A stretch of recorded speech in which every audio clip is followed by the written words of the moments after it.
2024. First item on our agenda is a roll call tonight. I think we get a full house. Yeah, we got Lisa Buck, we've got Michael Costello, myself, Phil Ruck, we've got Judd McIntosh, John Beckett, Bob Bear, and Krista Schwintzer. Wow, full house, that's good. Acceptance of the agenda. Can I get a motion? So moved. Very good. Can I get a second? Second. We do have one. Thank you for those, by the way. We do have one change.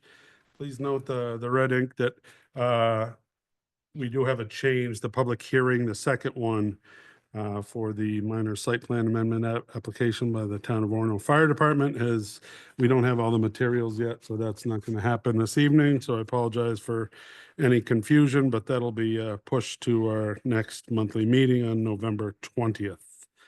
Any issues with that? All right. Next up, we're going to add, I guess we can discuss it in old business. We do want to talk about the current application and moving forward, how our preference for making sure that there's a representative for projects. I do want to bring that up under old business, but with those changes,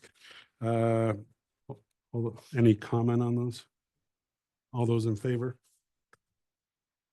Very good. Next up, approval of the minutes from last month on September 18th, 2024. Can I get a motion, please? So moved. Very good. Can I get a second? Second. Thank you. Any edits, changes? Done. Oh, Krista. Yeah, I'm going there. Good job. Nice. All right. All right. Very good. So with no changes, all those in favor?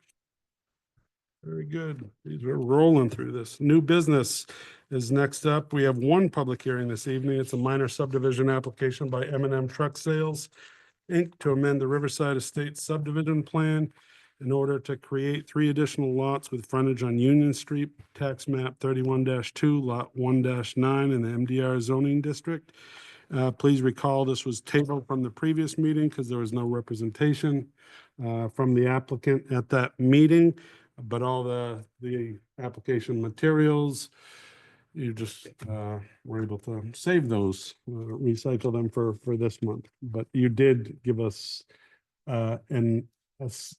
another review, and nothing has changed from that, correct? That's correct. Yeah, everything is the same as the That's what I thought. previous materials. Well, Yep. very good. As usual, Isabel, you have a summary that she's going to provide, and then we'll ask you if there's any changes to that or any additions. But Isabel, you're up.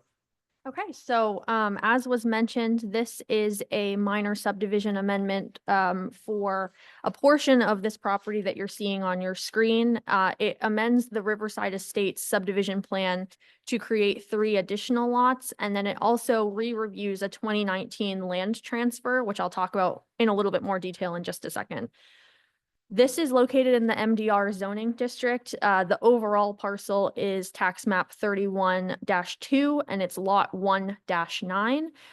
This is a minor subdivision amendment as it's proposing to add 3 additional lots. This is the overall subdivision plan, a little bit of a zoomed in portion. So the lots in question here are those labeled as lot 9, 10, and 11. And then the portion of where my cursor is the proposed land transfer. You reviewed that at a meeting back in 2019. And I just want to note for your knowledge, nothing has necessarily changed with that, but it's important to note that whenever you approve a subdivision plan, even something like a lot line adjustment, a new plan needs to be filed on the Registry of Deeds within our ordinance standard is 90 days, or else that approval becomes null and void. It was discovered that the approval for that land transfer, where my cursor is here, was not filed on the registry at that time. That being said, they're before you, and they would essentially need to get a re-review of that land transfer. So if that is approved this evening, they would need to record that on the Registry of Deeds to incorporate that into the overall plan. Just in terms of the unique issues that the board has indicated that they like to hear about, in terms of open space, recreation land, and natural resources, the application is for the subdivision of land. The extent of the existing tree line is shown on that submitted plan that I showed just a second ago, but further tree clearing is not contemplated at this time. As the subdivision area is less than 20 acres, there's no specific requirement to set aside land for recreation areas. Therefore, one of our standards, section 18-210D4, is not applicable here. The proposed subdivision area is not located within an area designated as a unique natural area by the Maine Natural Areas Program. That was confirmed through a letter from the Maine Department of Agriculture, Conservation, and Forestry. It's also not within a high or moderate value waterfowl, wading bird habitat, any shorebird nesting areas, feeding and staging areas, and seabird nesting islands from available mapping from the Department of Agriculture, Conservation, and Forestry. And in addition, it's not critical spawning and nursery areas for Atlantic sea run salmon. It's also not high or moderate value deer wintering area or travel corridors. And that one is from available mapping from the Maine Department of Inland Fisheries and Wildlife. I'm calling out those specifically because those are the items that are specifically regulated by our standards for subdivision applications. There are also no vernal pools within the proposed development area. And I do want to just note that the planning board reviewed a previous iteration of the subdivision back in, I believe, 2016. So it's been through a couple rounds of amendments. At that time, there was information submitted for the record that there was potential bald eagle nesting areas. All available mapping from the state and federal agencies at this point says that that's no longer the case. In addition, I want to note that we don't regulate bald eagle nesting areas from our ordinance, but I just wanted to note that because it was in the record from the previous application from 2016, and that information was again submitted for this round of review. In terms of historic and archaeological resources, so again, back in 2016, when this was previously reviewed, the Maine Historic Preservation Commission was at that time researching the possibility of a 17th century English trading post or truck house located closer to the Penobscot River. At that time, they had shared all of the research that they had put together with our previous planner. So what you're seeing on the screen is a previous iteration of a sketch plan of this land. It's no longer relevant to this application, except for the locations of that potential 17th century trading post, which are the red there. Since this area is obviously not within the proposed subdivision at this time, no further archaeological survey is required. The State Historic Preservation Office, so Maine Historic Preservation Commission, has indicated that if there was future development in that area, they would be looking at an archaeological survey. And the applicants are aware of that from email correspondence that they submitted. In terms of traffic and access, the proposal is for the subdivision of land into 3 single-family house lots. The Institute of Traffic Engineers estimates that typical single-family homes will generate approximately 10 trips a day. So that's leaving, coming back, going to the grocery store, coming back, going to work, coming back for each house lot, which estimates to be about 30 trips per day, 15 out and 15 back. Lots will front the already existing Union Street, which is a town-owned and maintained street. And then in terms of drainage, stormwater, erosion control, runoff from the subdivision is naturally directed toward and retained by a wetland area that's sort of very faintly visible on the rear corner of the property. And it will not, this proposal will not significantly increase the rate of runoff beyond the proposed development boundaries. A drainage swale was required as part of the development for the 8 adjacent properties back in 2016 to direct water from an adjacent wetland area near Union Street to the rear of existing Lot 8 as shown on your plan. We sent this to the town's engineering peer reviewer.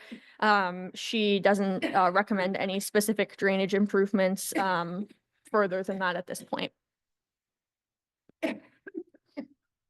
In terms of requested waivers, no formal waivers are requested. The applicant has indicated that a couple of items aren't necessarily applicable to this application, mainly submission items related to flood data. The proposed 3-lot subdivision is not within the FEMA flood hazard area, and that covenants and deed restrictions do not currently apply to the proposed development area, and so none are proposed, and so they didn't provide any of those materials.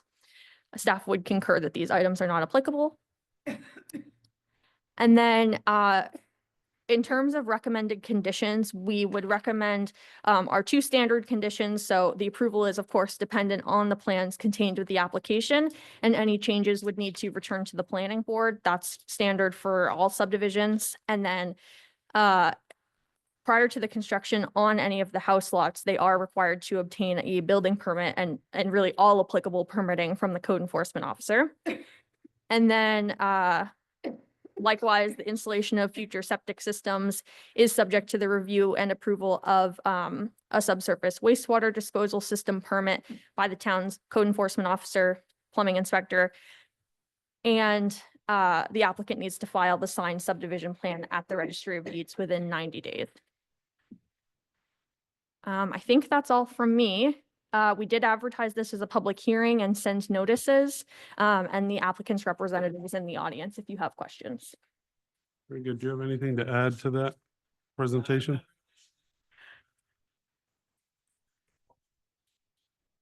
Okay, before I open up the public hearing, typically we have comments from the board, so open it up to the board. I've got a couple right off the bat before I lose it. You had mentioned, go back, well, on your slide there, you talked about less than 20 acres.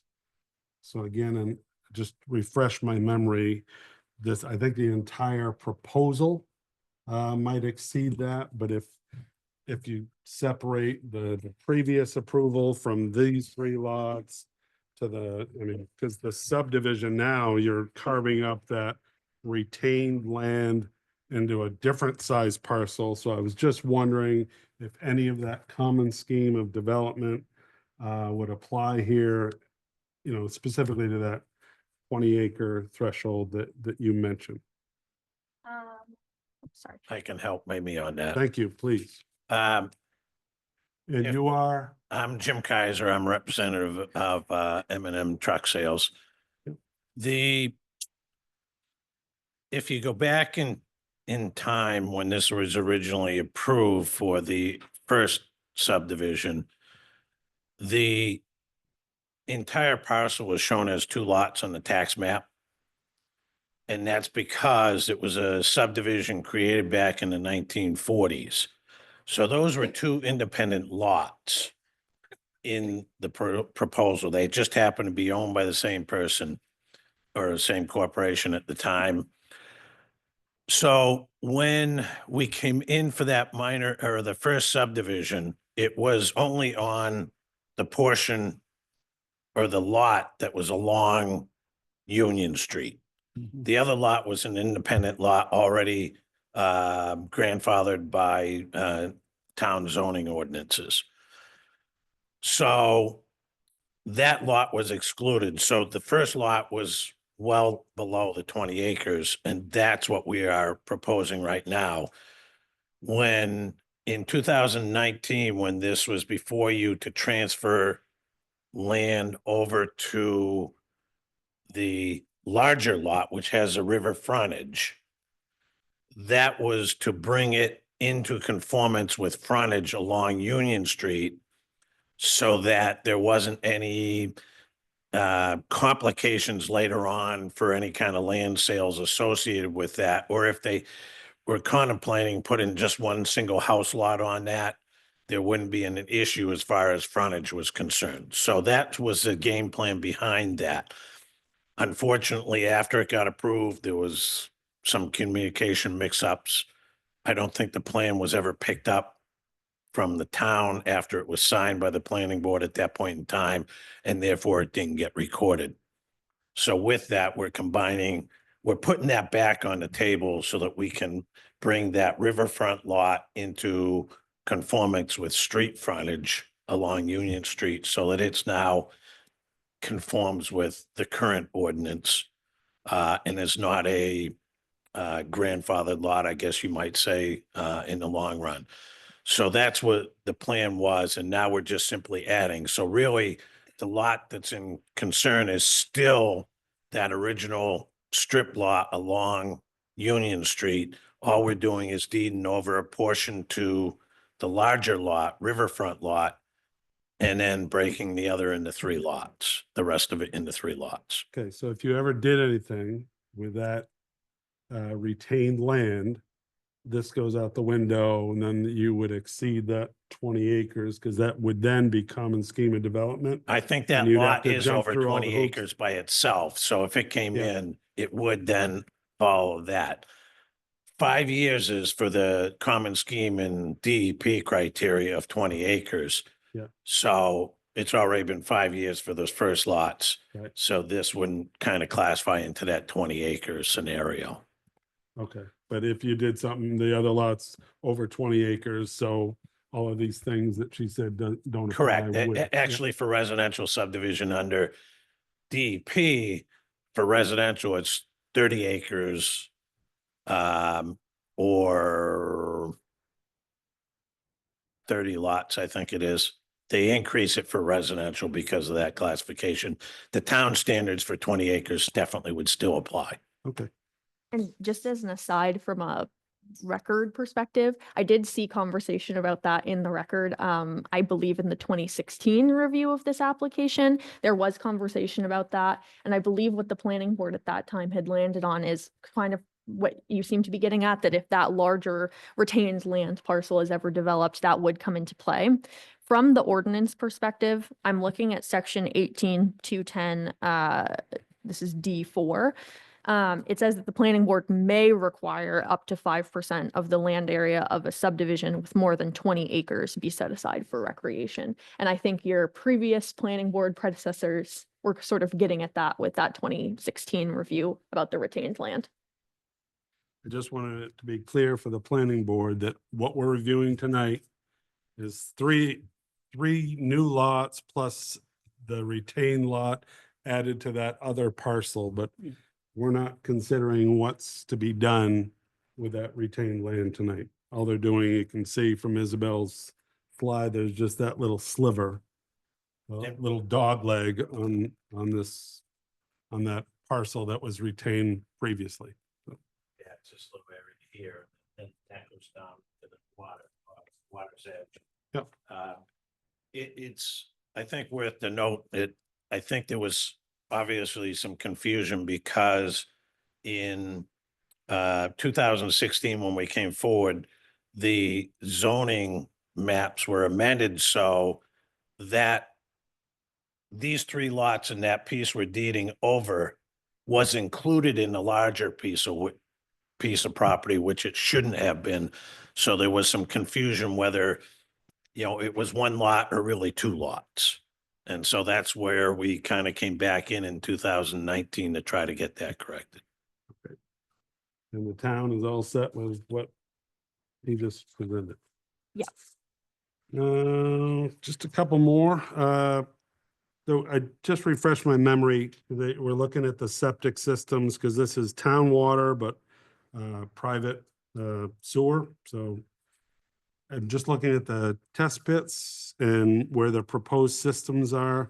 Do the systems have to, is there a setback requirement for septic systems? I'm just trying to recall that. Well, of course, there'd be a setback Setback. requirement for septics from wells, but that wouldn't necessarily apply here. Correct, that's what I thought. But Yep. I'm just looking at some of these septic systems they're within the side setback. And some of the test pits are right on the line. So I'm just knowing that, again, there's a setback from private wells. Septics have to be, certain 100 feet or whatever it is away from private wells. I just wondered here if there's also a requirement for septic systems away from a side, a side lot line. No, we don't consider septic systems to be a structure in the same way. Yeah. All right, next up, we did reserve a temporary turnaround the last time when this project came through. And it shows it kind of bisected by the new lot line at the edge of lot 11. And I'm just curious what the fate of that is, because that was supposed to satisfy public safety for a turnaround. I think that's right. Isn't that what that? That was so they weren't turning around in someone's private driveway. They Correct. came to a dead end. Correct. And now that a chunk of that turnaround is in lot 11 and the rest of it is in that retained land. You propose. Yeah, I to do think if anything- you look at the notes on the plan, that easement along with the 10-foot strip to increase the right of way width, that has been transferred and that was done previously and transferred over to the town, both the easement and the land fee. Okay, so I just want to make sure that public safety still has, Correct. They that they do. retain access and any driveway is Yep. going to be The somewhere. lot else. lines don't matter for that easement. That is Yep. still fully utilizable by the town. Okay.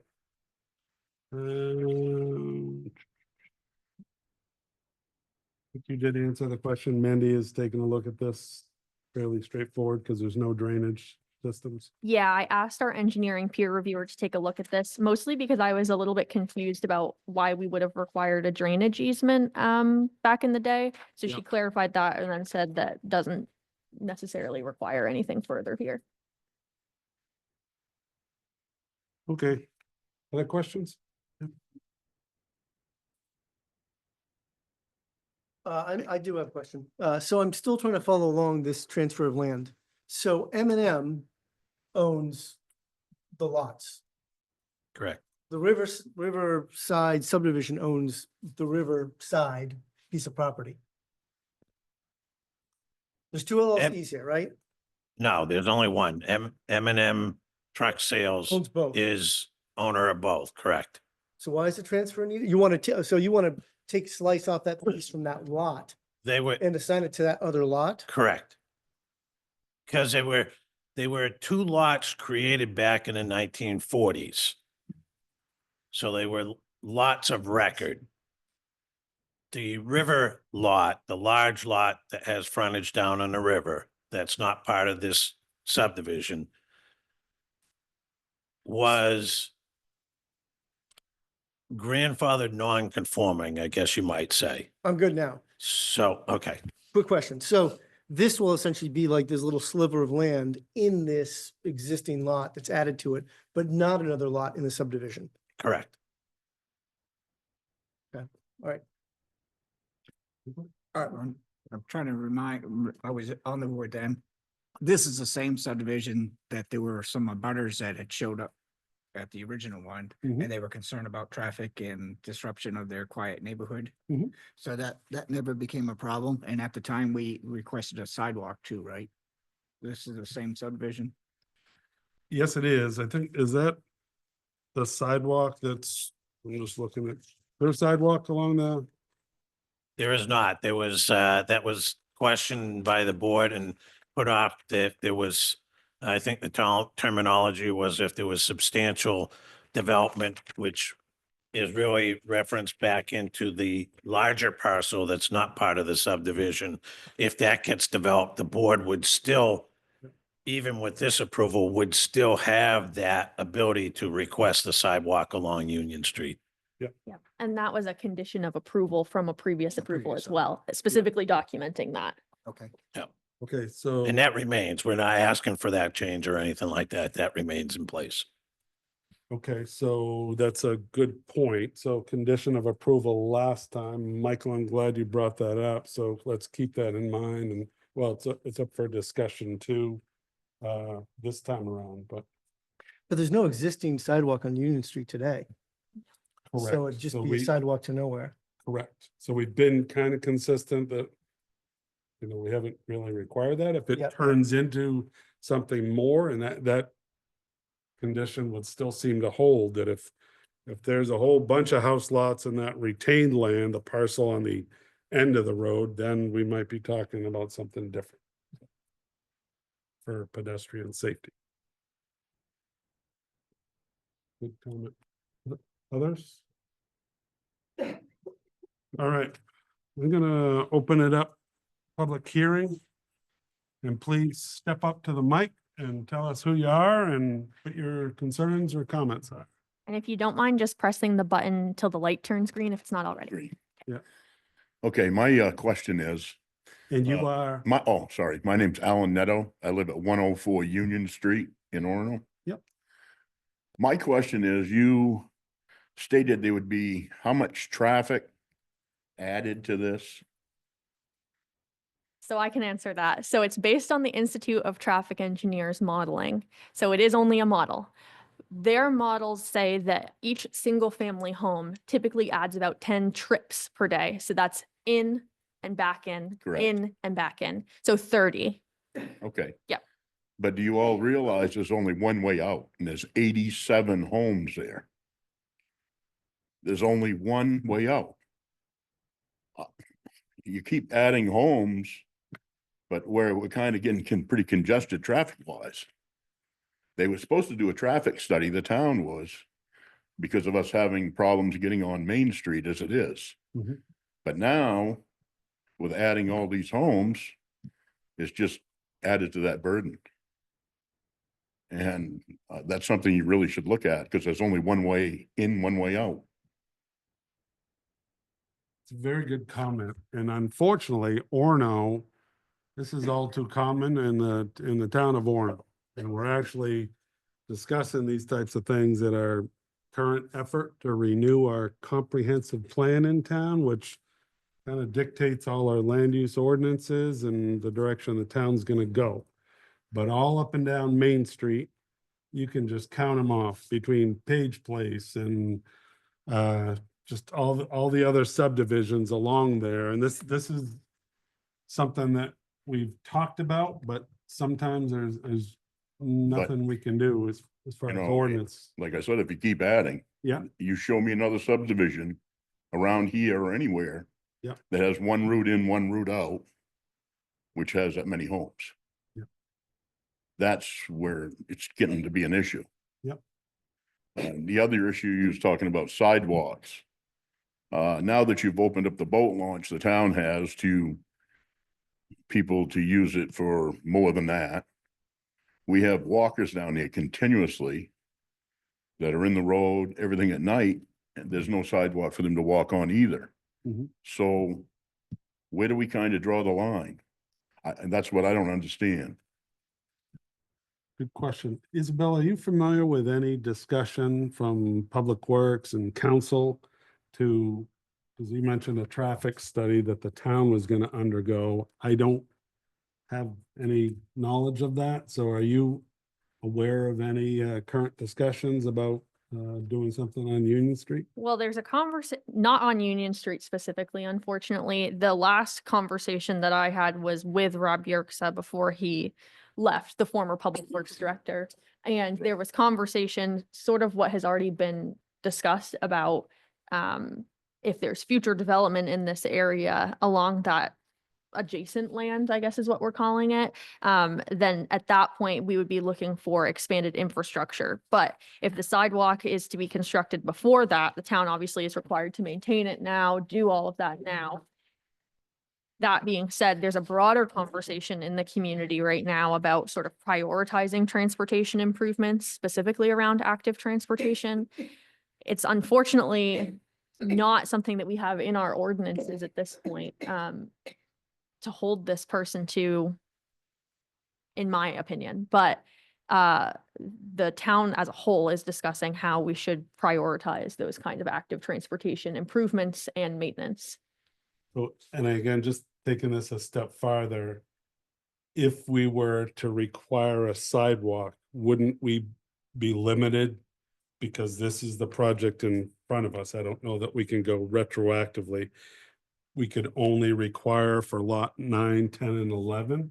So we'd have a short, however long that is, 127, 120, yeah, so we'd have, 500 foot. yeah, 375 feet, sidewalk. Yeah, this is a weird situation because this is a town-owned road. Yeah. You're really pretty limited to the development that you have in front of you. Yeah. So, you know, if for example, we had a larger subdivision that was all a private road owned by the developer. Yep. There's more of an argument to be made to extend the sidewalk all along that private road, but our review here is limited to these 3 lots and the transfer. So what I'm wondering is again, we're currently renewing our comprehensive plan. And I'm wondering, with your comment about the boat launch and additional pedestrian traffic on that road, whether this can be a bigger issue. Because as I see it, with what we're reviewing today, you know, our options would be you'd construct 375 feet of sidewalk to nowhere, as Judd said, versus having them do it right and discussing this at a higher level, and maybe we could get something along that whole stretch of Union Street, if that improves pedestrian safety and walker access to the boat launch and Right. that situation. But my main concern is the traffic. Yep. That's a big issue. So we, you know, again, we got to fall back on town standards. So we review all kinds of criteria, and Isabel summarized them: traffic, stormwater, all those things. And we have existing ordinances in place for each one of those review criteria, which this board looks at. And if we know, you know, from the data, and she mentions that we defer to that Institute for Traffic Engineers, from what they tell us, that's what our land use ordinance is based on. And right now, it doesn't generate enough trips that we would require a traffic study at this point, unless there's, But where there's Cause only for it. one way in, one way out. Yeah. You, that's enough for a traffic study. Yep. You know, for the fact that if there was ever an emergency or anything that people needed to get out of there, there'd be a problem. Well, and just to be clear, the only thing we can require of the applicant is to do a traffic study of essentially their development area. I think what you're discussing is a broader traffic issue for the town as a whole. Well, it should be, because I know that the prior owners of that property, Ted Curtis, couldn't develop that because there was only one way in. Yep. That's why I've kind of, right, I'm looking at this, again, and these kind of comments are really timely, because again, we're looking at all these things as a whole, town as a whole, and this seems to be a good candidate for discussion about pedestrian safety all over the town, and specifically on Union Street. right. Yeah. Because, they opened the boat launch up because obviously we can't use it anymore because of the dams being taken out. Yeah. So they've used that more for recreational. Yeah. It's nothing to have 8 or 10 cars parked in and people walking on Union Street. So, and at night it's pretty, Yep. it's pretty sketchy. Isabel is leading the charge, and I'm chairing that comprehensive plan committee. And transportation is way up there on our list. So what I'm gonna ask Isabel to do is flag this so that we can revisit it as part of our discussion, let alone what we're reviewing tonight. This Well, seems like a bigger that's, issue. that's part of that issue, is Yeah. what we're reviewing tonight. Yep. You know, if you continue to add and make trips back and forth in and out of there by traffic. Yep. You know, something, it really needs to be looked in, I think, before it needs to be approved. Okay, we'll discuss that as a board. Okay, thank you. Yeah, you bet. You have any other? No, that's good. Okay, yep. Anybody else? All right, Sorry, we do have 2 attendees online. I just want to give Oh, them yeah. a shout. If you're an attendee online looking to participate in the public hearing on this item on Union Street, we would ask you to raise your hand or use *9 on your cell phone to provide public comment. okay, while we're waiting for online or potential comments, I'm gonna leave the public hearing open and ask for comments. What I'm wondering about is, it sounds like there is a public safety issue. And it's pretty clear to me with this access. Mhm. And if there's anything that we can do now. Well, we ought to do it. So you would be requesting a traffic study? Well, I'm not sure Yeah. what traffic study. Yeah. What are, I okay, mean, that's, The access thing is what yeah, yeah. I'm concerned about, and I don't know whether a traffic study would take care of that. You know, there's a fire down there, what happens? Yep. Or a flood. Mhm. Isabel, what are our, I guess, well, regulatory options here in lieu if we didn't do a traffic study? Because again, for these three lots, and I understand his point, if you just keep adding to that. I don't know whether these three lots are a tipping point for something like that, but what other options?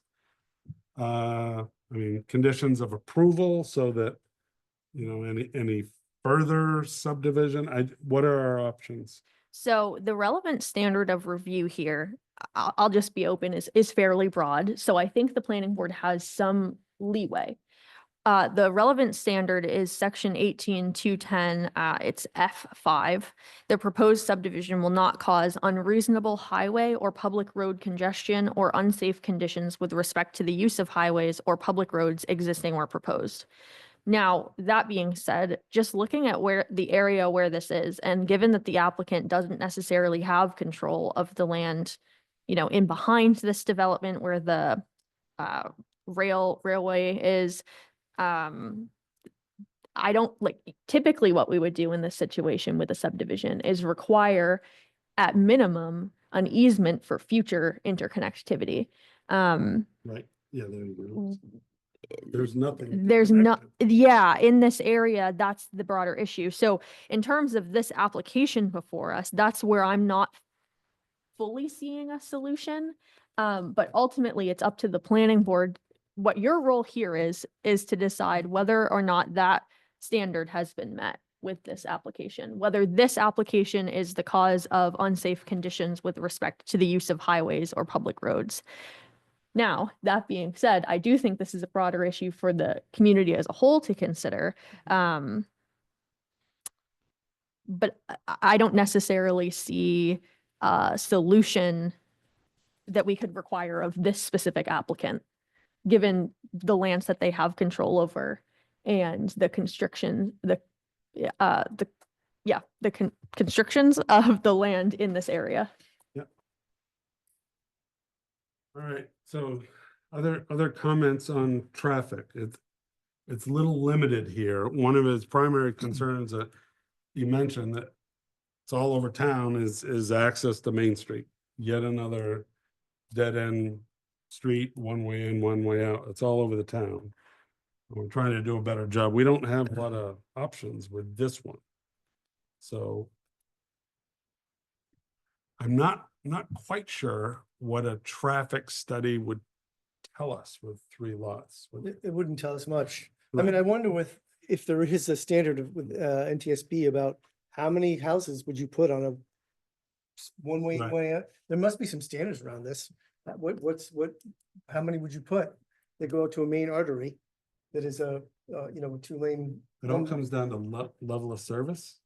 Yeah, For transportation standards and how many cars you have on a road. Where we have Yeah. the Grove and the Avenue and all those, they're Yeah. all on one-way streets. Yeah. And, you know, Yeah, There's 450 vehicles. beds Yeah. and 1,000, yeah. I mean, I can tell you what the state standards are on it from that standpoint of traffic study requirements.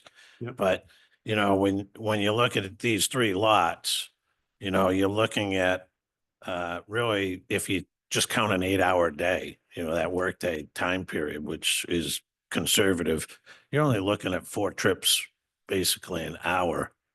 That's two vehicles ongoing, the same vehicle going out and coming back in. So that's really only 2 under the ITE traffic standard count movement. Now, they're not, the same vehicle isn't probably going to go out and come back in if they're going to work and then, you know, 8 hours later coming back in. You know, so it's not that same hour that they're doing it on, but you can get the sense that, you know, you're not talking a lot of vehicles on a per hour basis from that standpoint. If I heard this correct, I mean, he was pointing towards comments associated with the boat landing that had come in and basically people walking the road because they're at the boat landing. unless I heard that incorrectly, but, you know, so it's not necessarily, excess traffic caused by any of the lots development down there or the existing residents. It's outside coming in from that standpoint. And then it also say that, you know, we didn't get any feedback, negative feedback or concerns from public safety, as far as being able to get in there with emergency vehicles or anything like that. So, That was another point I was gonna make. We did get a letter from, in the application packet from public safety this time. Is that correct? Let me just verify. If not, that is something that we could perhaps consider as a condition of approval. Did you have any other? Well, what I see is we're already dealing with an unsafe situation. 3 more house lots is not gonna make a difference. Any other comments on this issue? I'm just thinking about people being able to get out of there in an emergency. Yep. And I'm looking at this little map, trying to figure out how far away it is from the river. We live in strange weather times. Yep. So Did you request a letter from public safety this go around? they didn't flag anything last time, and I assume you know, Isabel was gonna basically have the staff review it from that standpoint, and we would have gotten feedback from there. Yeah, we sent it out for staff review, but didn't get any comments back on that Alright. one. So at a minimum, I think we should get confirmation from public safety that the 3 additional house lots, that turnaround is still sufficient. Does that seem reasonable? Just to confirm, I mean, I just want confirmation from our public safety department that that little add-on there that, again, I talked about before in my question, the temporary turnaround easement that the town of Orono maintains, that's still sufficient with these 3 additional lots. Does that make sense? Yeah, the other thing I'd wonder is, can we make a condition of this approval that this is it? Unless something changes, no more lots can be put on that street. I don't know if that's legally No, 'cause viable. Because it would be, we'd be putting a condition on something that we're not reviewing this evening. All we can look at tonight is the sliver of land in these 3 lots. Yep. They're not proposing anything else, so I don't see how we could put a condition on something that isn't in our purview this evening. Yeah, I think doing some research to figure out, is there some sort of limit to the number of houses on a one-way in street would make some sense. Yep. There's gotta be some standards out there.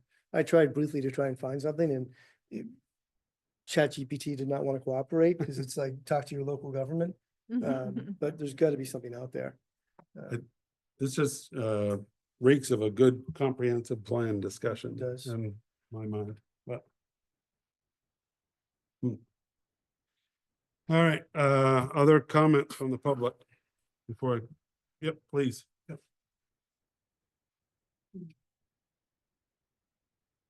My question would be, it's kind of a question. Have any of you been down there on Union Street to look? By any chance? It's been a while since I've been down there. Yeah, maybe a year. since I You know, was it down should there. be worth a trip just to go down and look around. Yep. You know, and see what the traffic, count your houses and see how many we got. Yep. He states that 2 more houses, yeah, but adding those other ones that were put in there too is a lot more traffic going in and out. Yep. So, guess that's all I have. Thank you. Yep, thank you. All right, And we didn't get any hands raised online, so I'm assuming that they don't have anything else to add. all right, I'm gonna close the public hearing. Clearly, but you know, traffic is an issue.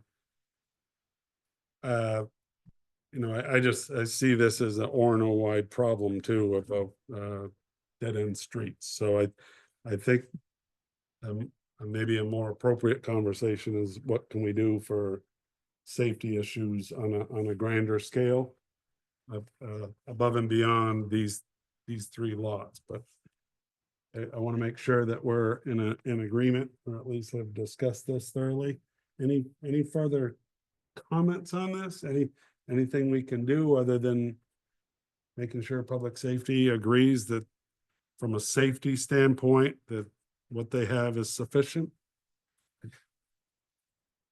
Are you suggesting we would add that as a condition? As another Mhm. condition. Or Yeah, 'cause that- we haven't had any course, it wasn't in the submission packet. Right, understood. But are you saying that if it would be a condition that if public safety says it's okay, then it's Yes. okay? Or are we saying that we'd wait till next meeting to get public safety's input? I think we could add it as a condition of approval, saying that we would approve this, with the, condition that they provide a letter saying that this is all right. That's And okay. deal with it this evening. Great. Thoughts on that? Yeah, I guess my specific concern is evacuation issues. Yep. So if we can be specific, not just traffic, but traffic/evacuation issues in an emergency. So can we ask Isabel, town staff, to talk to public safety and bring up what Lisa said, and, in addition, we've got 3 more house lots, and just make sure they have adequate access, and then given the issues with flooding and the intensity of storms that we see now, just make sure that what's shown on here, and conditions that have changed since 2016 when they put this on the map, just see if that's still current. If that's okay. Well, I can add partially, at least with FEMA's flood maps, which as we've discussed is a comprehensive plan, are based on historical data, not future data. But FEMA did update their flood maps, 2023, I believe, July of 2023. And this is not within the flood hazard area, at least these 3 lots. Portions of the larger lot would be within that flood hazard area, but these ones are not. For what that's worth, and I recognize basing it on Yep. historical data is And also just getting out, because they may have to go through an area that is now actually more at risk.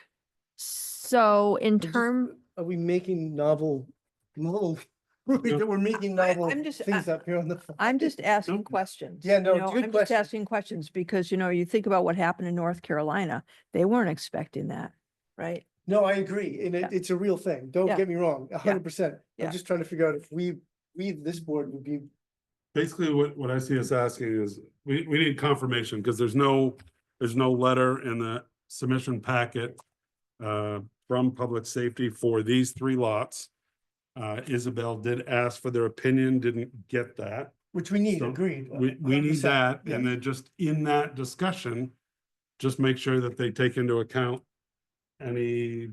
Evacuation plan? Like, is that Not, something that they? no, not evacuation plan, but as I see it, things have changed, even since 2016. Intensity of storm events, I mean, it's been almost 10 years and. things I have- agree. I just don't know if they, do they accelerated. have that expertise? Like, are they like, oh, I- yeah, I think the only thing we're leaning on now is Isabel's comment on the revised FEMA flood maps, which Orono hasn't adopted, but which are there. I just figure you can ask the question. we can ask. I'm not asking about an evacuation plan for things that don't seem reasonable for the applicant, but I just figured if you put it in your request and they flag it, then it perhaps comes back to us. Are But we you can- talking about the flood mapping flagging? I mean, I think the town has, I mean, I don't know for sure, but when FEMA issued those updated flood maps, all towns that were covered bought So- into the program. Yes, Okay. we adopted the 2023 version of the flood Okay, maps. all right, yes. I misunderstood what you said. No, that's okay. So it's not in the latest version, but the other lot is. So maybe it's just a question, is mean, the I- access sufficient? Yeah, to the point about expertise, certainly not saying anything about the expertise of our fire department staff, but I don't believe that they will be looking at flood information or things like that. What they can confirm is that the current roadway would provide sufficient emergency access. And so that's town owned, so to Lisa's point, I guess, to address that, I'm thinking comprehensive plan, just bigger picture. traffic access all over town in lowlands, Great. around town. I think that's a great question, and trying to create a process or procedure around this, should this be part of our evaluation? Yep. Part of the ordinance, because I agree, like 90 homes on a street seems No, like too many.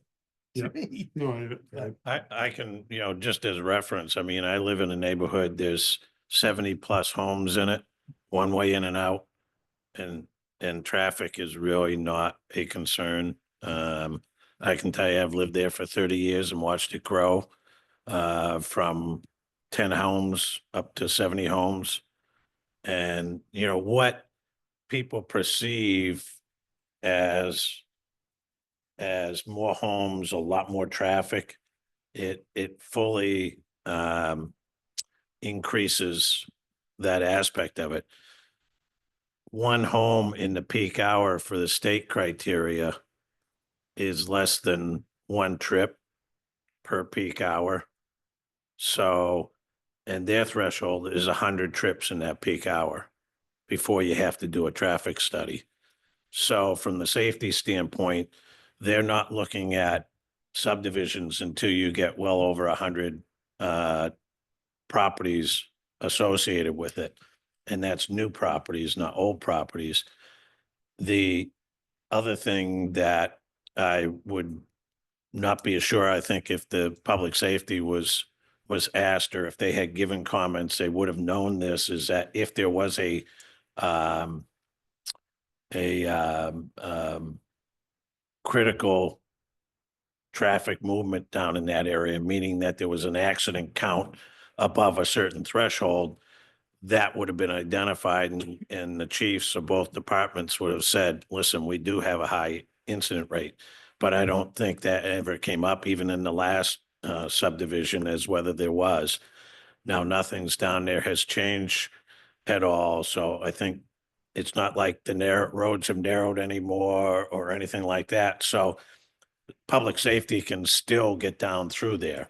I think Phil's question as far as that turnaround, that's been deeded over to the town, and I don't know that there's been any report that they need anything more than that, because that's what was given, and then they deeded that easement over to the town to make sure that that stayed in perpetuity, from that standpoint. If there's more development, then the board has to review it anyhow, from that standpoint. So I don't think there's anything to necessarily say, put back on this. I think Phil's comments about the comprehensive plan and your future study of what the town wants to do, that's out there for the town to basically decide in their preparation of the comp plan, and then putting through ordinances that reflect that aspect of it. But that's the future of the town. I mean, we are working within the ordinances that you have now. And I think, other than maybe not getting a letter from public safety, but not getting comments back either from public safety when they were requested, from that standpoint, indicates that there wasn't any big concern on it down there. I think if there was a concern, they would have turned around and given Isabel letters saying, no, we got this problem, we got that problem, blah, blah, blah. They didn't. So, if you want a condition of approval, we're happy with that, but I think it's kind of demonstrated that if they had comments, they would have given them to her. could be, that's an assumption. I'd prefer to have a letter on the file, just. make Yeah, sure I mean, that's I'm not opposed to it from that standpoint. I just Yeah. think that if they're doing what they're been asked to do, they would have given you comments back if it was negative. Other comments on that? All right, we have closed the public hearing. Next up is we have proposed findings of fact. Again, these were prepared by town staff. Again, just proposed. I want to, well, again, our newer approach is to have these read into the record as part of a motion. But I want to make sure, let's just take a look at the traffic section specifically before we do that, to make sure that we're covered on this? Yeah, Page 3, number Just 4. reiterates. Yeah, okay. So these are the, proposed findings from today's discussion. I think I'd like to see a condition asking for a letter from our Public Safety Department. Isabel can request that. But I guess I think we're ready for a motion.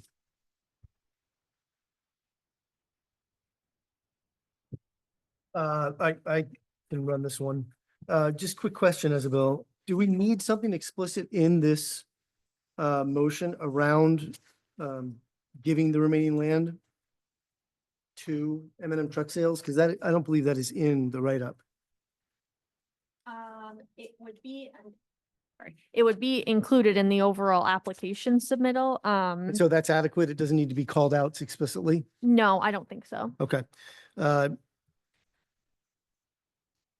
Agreed. I Yeah. just didn't know if it was in our proposal, like my verbalized proposal would not be in there explicitly. and It's that's- called out in the proposed findings. Okay, Yes. good.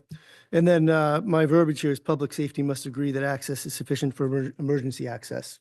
Mhm. Is that too many accesses, but that'll work? Yeah. Okay. We're good.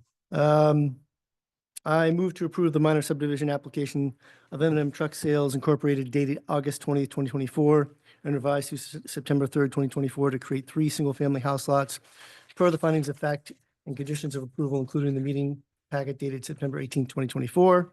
Standard conditions. 1, this approval is dependent upon and limited to the proposals and plans contained in the application supporting documents submitted and affirmed by the applicant. Any variation from the plans, proposals, and supporting documents are subject to review and approval by the planning board prior to implementation, except minor changes to address field conditions which have been determined by the code enforcement officer to not affect compliance with standards of section 18-210 or alter the essential nature of the proposal.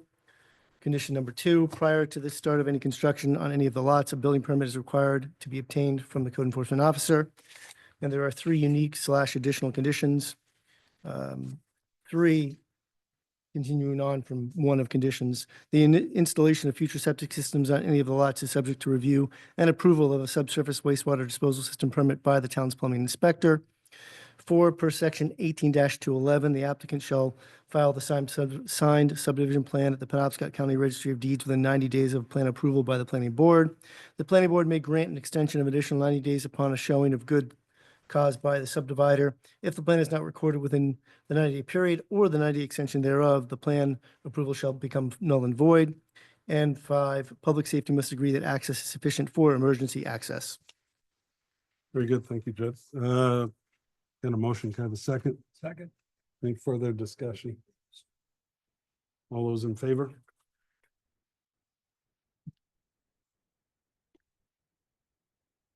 All right. Thank you very much.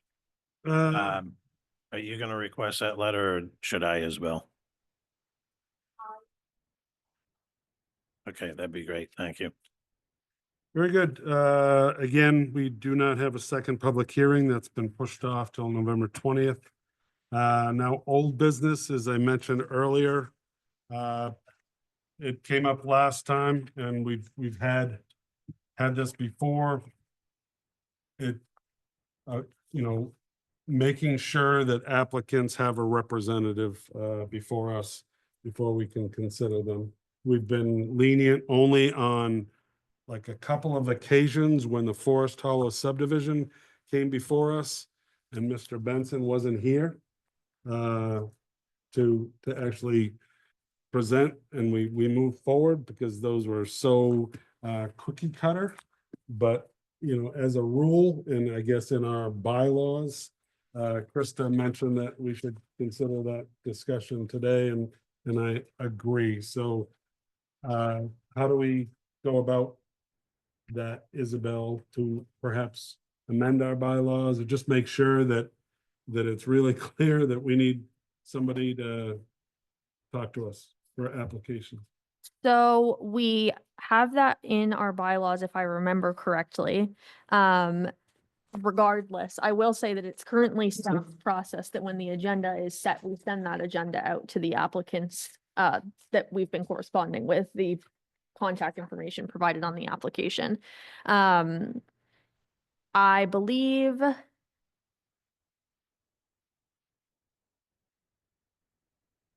well, I don't believe it's explicitly called out in your bylaws. So if that was something you were interested in, we could pursue that in a similar way that we amended the bylaws previously.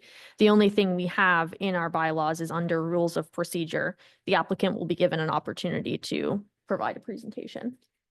So we just need to clarify that, correct? Expand on it. Yeah. Must be present, not an opportunity. Yeah, To be the hardcore one, I would not only clarify it, I would put a penalty. Like if we all come here yeah. and take our time, Well, he took the time to come here last meeting and, yeah, so again, the public takes the time too. but meaning, If I Yeah. could add to that, there is a financial penalty. So in our fee schedule that's been adopted by the town council, when we have to renotice a public hearing for any reason, including if somebody doesn't attend, they are required to pay that fee for, it doesn't cover your time, but it covers Jess's time to renotice the application and our cost of, putting it in the newspaper again. So there is a financial ramification there. Can our monthly check be amended? Increased? Yeah. I don't think it's. This gonna- statement has to agree. Yeah. Just saying a few things, because I was delinquent last month, Yep. as you all know. This project. And frankly, before I got into those email, I realized it. And fairly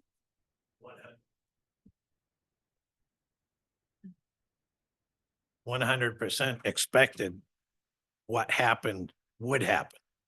That you tabled it because you didn't have the ability to get questions answered.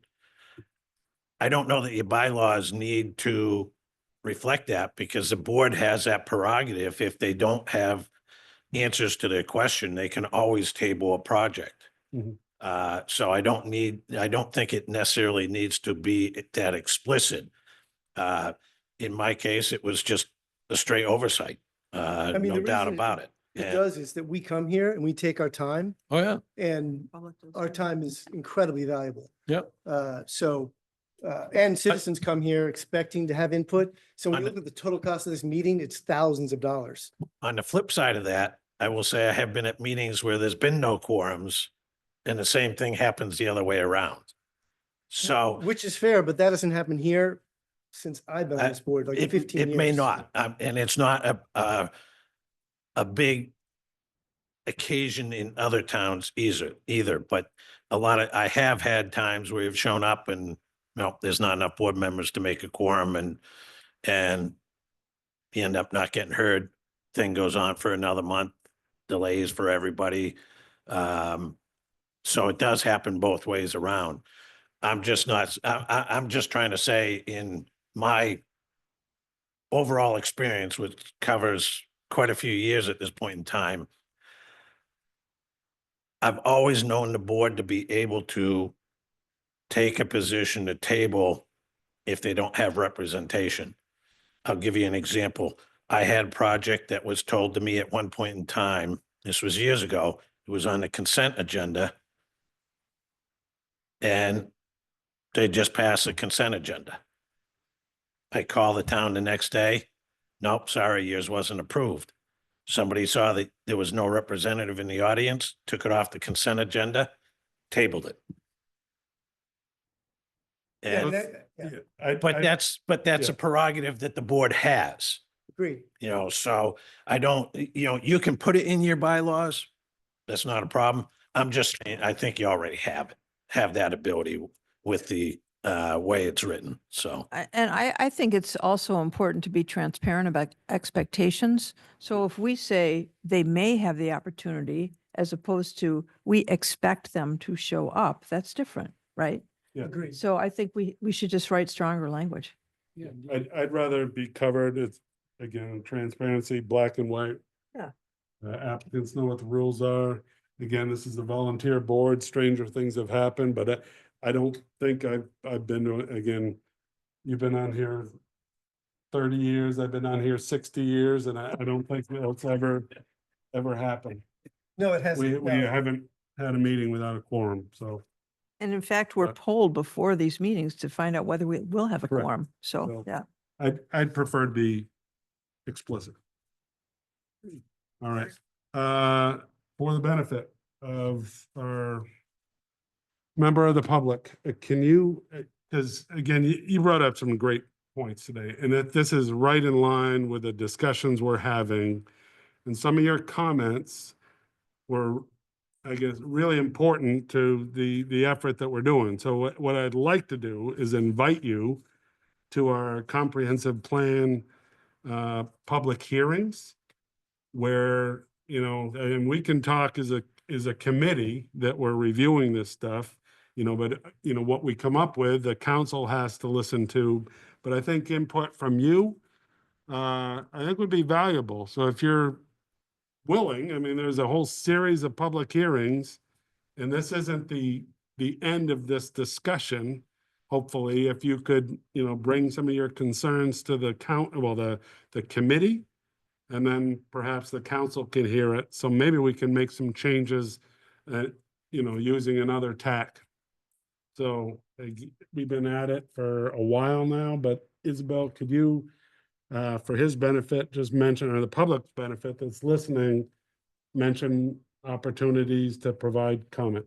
Yes, thank you.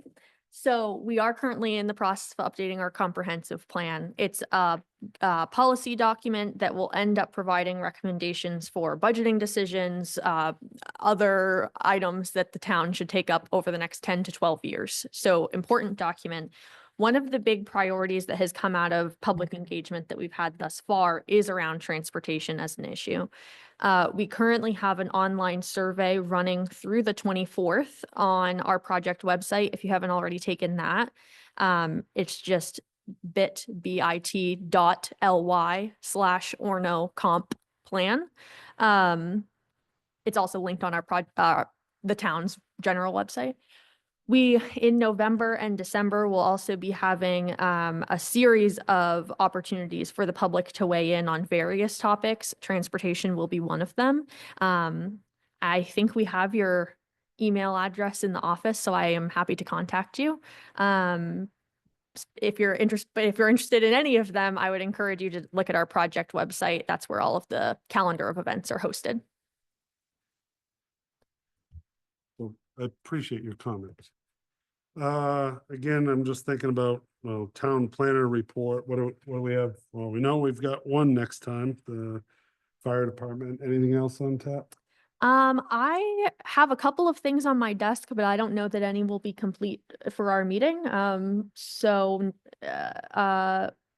Won't share those at this point. Although I will say that continuing to push responding to our comprehensive plan survey on that project website, bit.ly/Orono comp plan. And that's also where we've been posting our events. We're having multiple events a month for folks to come out and share feedback.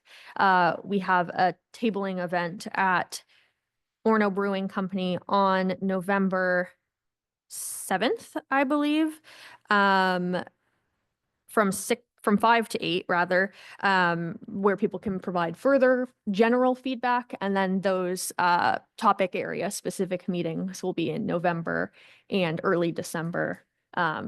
Topics to be determined in the next week or so based on responses to our survey. Great. Very good. So we might have this seems like a pretty short agenda. I'm just wondering, for 320 square feet, are they locked in on November or? I will just share this because we did get a call from a member of the public as well asking why it was tabled. What has been brought up is some environmental concerns from our environmental services manager, just about stormwater management from, essentially they're using the site as a training facility. Part of it is outdoors. So while it's a small building, the use of the site has some other environmental concerns that we'd like their engineer to weigh in on. The issue was that the engineer I'm told was out of town or away, unable to respond anyway. So it is my expectation that we will have something for November, but we will keep both you all and the public posted on progress there. I think what you're saying is you just want that one item. on Yeah, I was just wondering if there's any flexibility. There might be flexibility and I can check in about that. If there's only the one thing, I'm happy to let you have a month off. That's what I was after. Mm. Very good. I think last up is adjournment. Can I get a motion? So move. A good second? Second. Second, quick on the trigger, further comment? All right, all those in favor? Thank you. I have Sharpie.